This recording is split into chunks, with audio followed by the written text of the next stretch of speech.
দেখো উচ্ছেগুলো আমি চপারেতে কেটে নিয়েছি একদম মিহি মিহি করে, আর শুধু কালো জিরে শুকনো লঙ্কা একটু হিং ফোড়ন দিয়েছি, দিয়ে নুন হলুদ দিয়ে একদম ভাজা ভাজা করে নিচ্ছি ছোট্ট ছোট্ট টুকরো।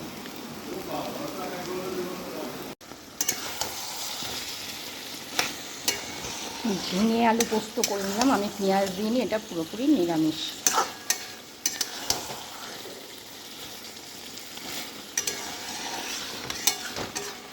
একটু বাকি আছে।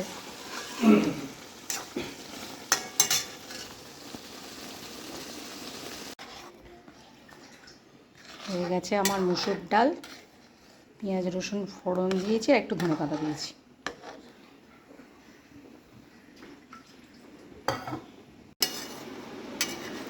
আর হয়েছে সর্ষে দিয়ে ভেটকি মাছ হয়ে গেছে।